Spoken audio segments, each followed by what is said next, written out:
Hi, I'm Ian from Untitled Trekking, and today I'm going to talk about the gear that I'm going to bring on Mount Elbrus, one of our Mount Elbrus climbs. We like to run a 12-day itinerary to Mount Elbrus.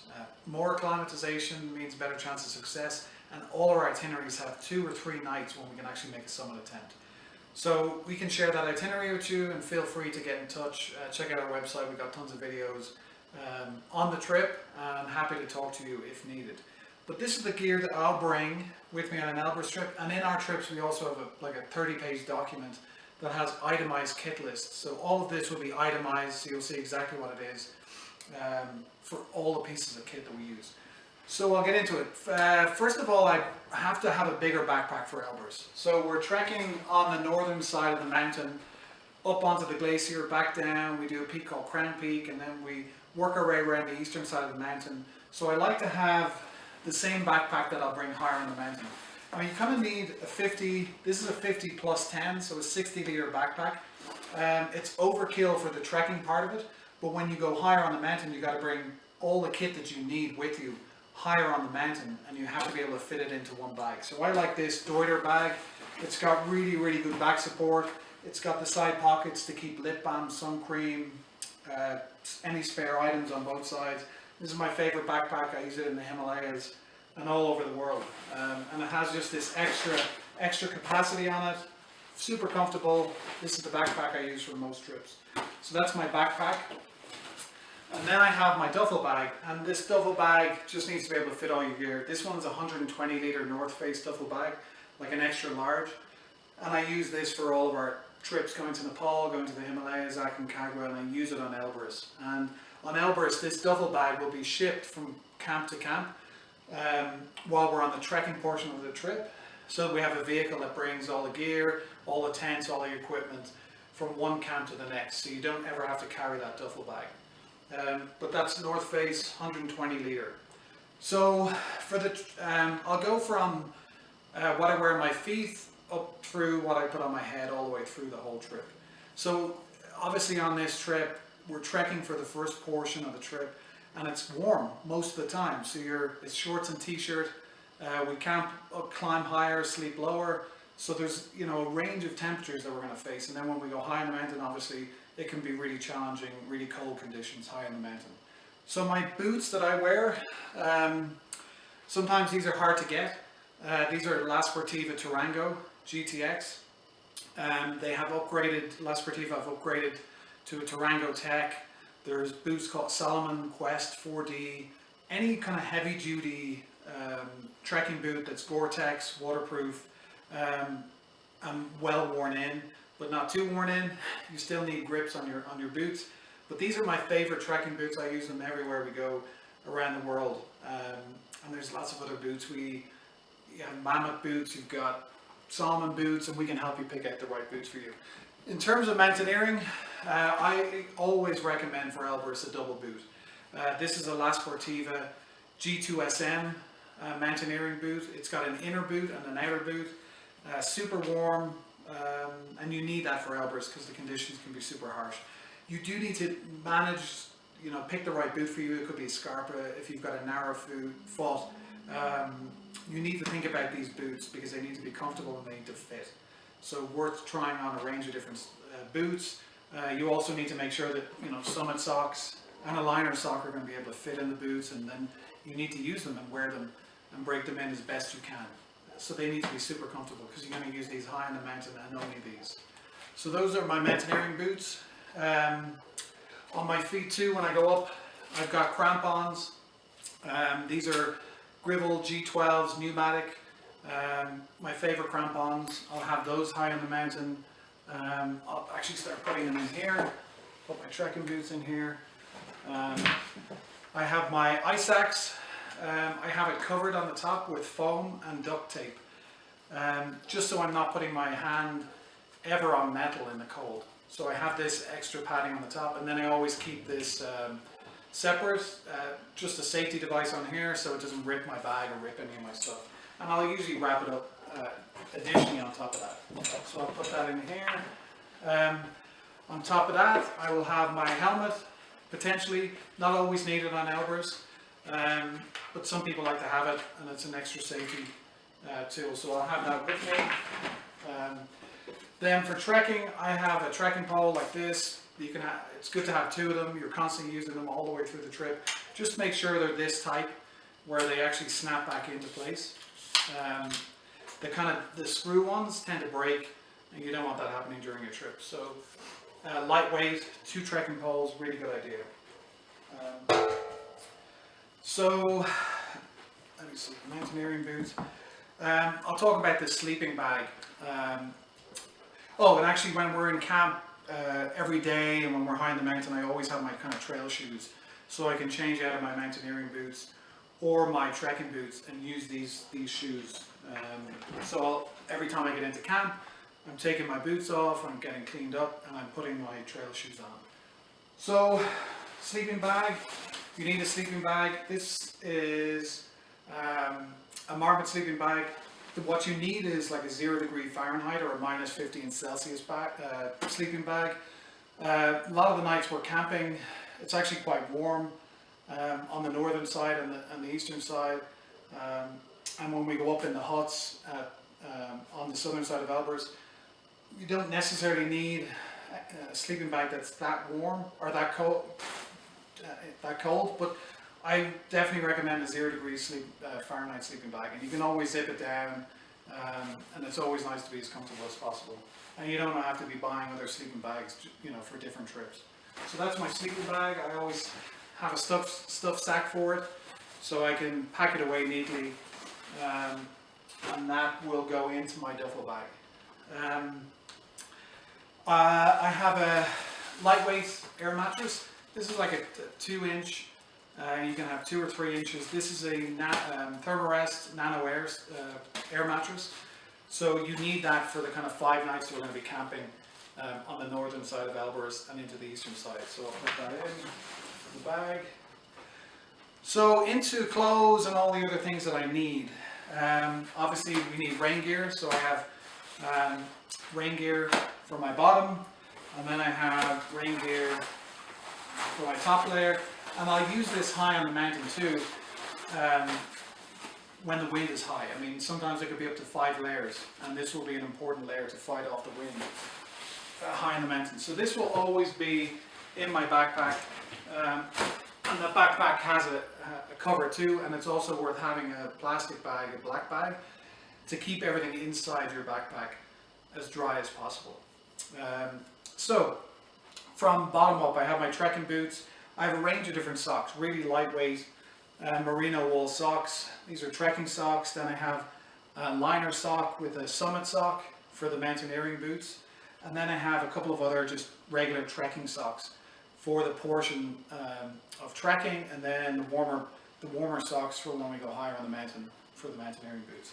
So I'll have all of these kind of in my backpack, and I usually have a couple of stuff sacks like this, where I can keep my socks together, keep my underwear together, maybe even a plastic bag or another bag to keep dirty clothes separate from all the other pieces of kit.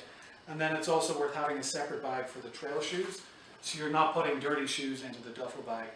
So it's worth having some of these just to kind of separate out your gear, and you can mark them for the trip. So that's socks. Into what I will wear kind of on the bottom part of my body. I always have merino wool, pretty much everything. They don't smell, they're antimicrobial. They're going to be better than cotton. Cotton is a no-no. So I'll have 3-4 pairs of these throughout the whole trip, and I'll keep some spare for the kind of the end of the trip when we go higher on the mountain. So I have also base layer, merino base layer 260. That's going to be for higher on the mountain. I'll put that in here. I have trekking shorts, just regular, any sort of trekking shorts. These are Patagonia trekking shorts. I'll have those with me. I'll have trekking pants, and you can have ones that have that can turn into shorts and turn into trekking pants. I really like these on certain trips, and Elbrus is, you can pick and choose what you want, but I have one pair of shorts and then another pair of these with me. And then I also have just a regular, these are fleece pants comfortable pants for when I come in from hiking every day.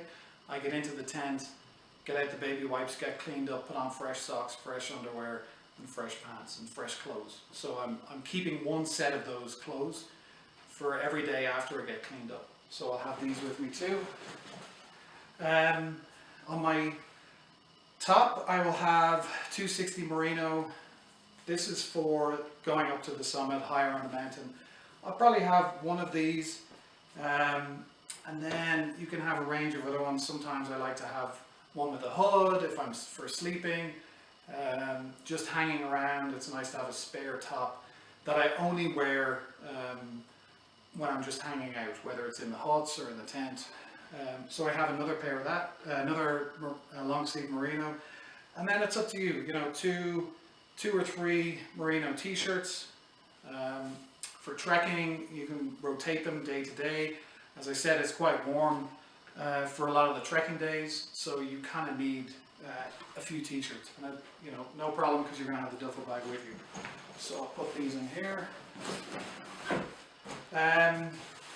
So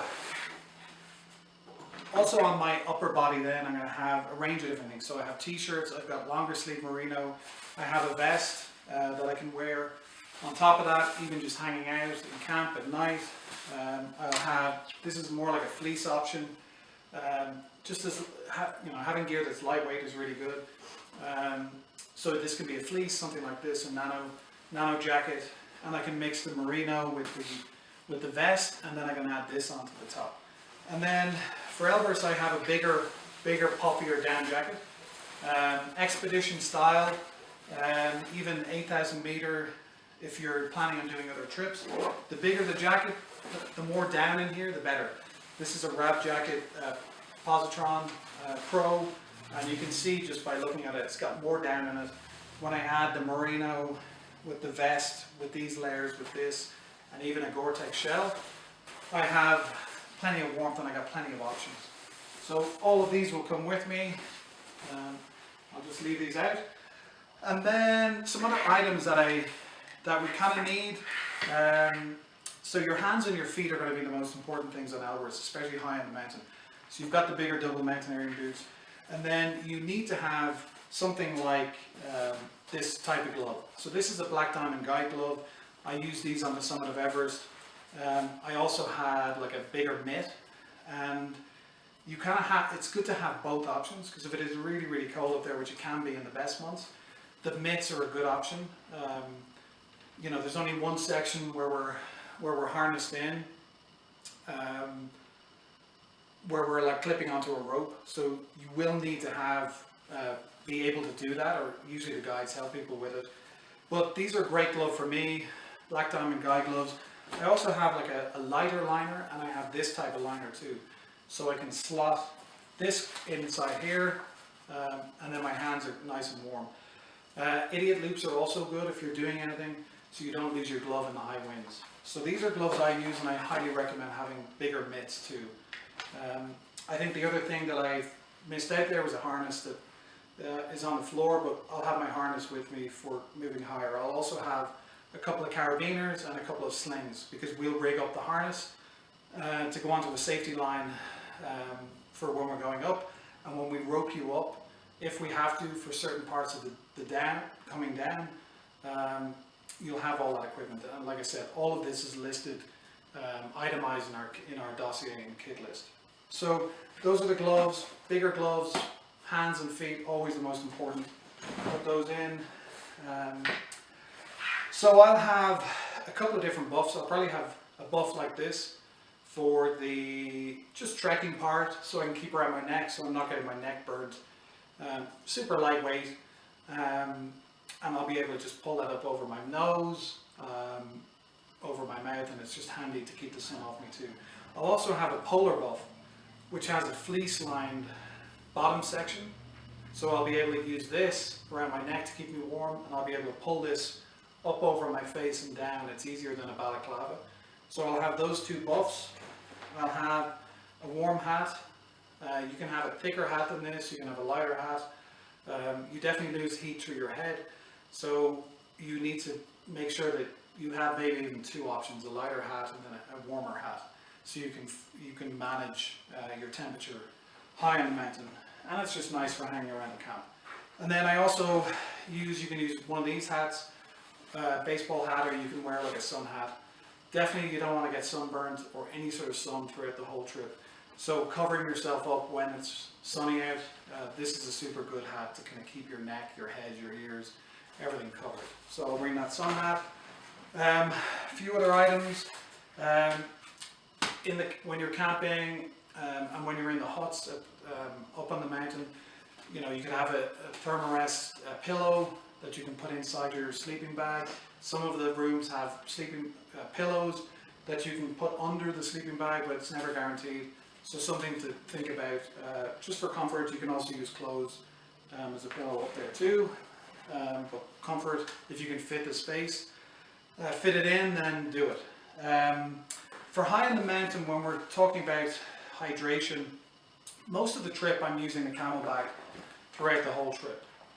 2 liter Camelbak. It always has this kind of cover on it, so it doesn't get dirty. I can keep this clean, I can keep it sanitized. Always good to have the cover. And I'll always bring, you know, a couple of Nalgene's, an Elbrus. Some people like to have like a thermos, or you can have use these bottles with something like this, where you can fill these up with boiling water, keep it covered so it doesn't freeze on the summer night, because you won't bring this on the summer night, but you'll want to be bringing 2 of these with boiled water high on the mountain. So that's just one way of doing it, or you could have a thermos. So those are options for that. And hydration obviously is super important, and we will help you to manage that correctly. So a few other things. You can see here I've got a towel on our trek. I think it's on the 4th day. Even though they got a shower in base camp, there's a river that we sleep beside, and you can jump in the river. We're lower down, clean off. It's always good to have a light towel. Brushing your teeth, all those things, good to have.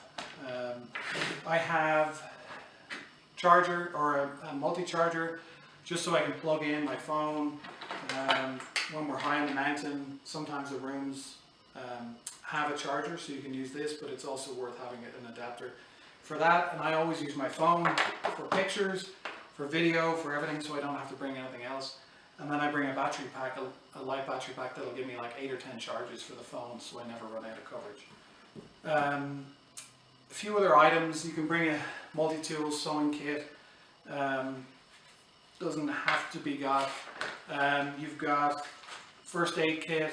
You can have a range of stuff if you need knee braces.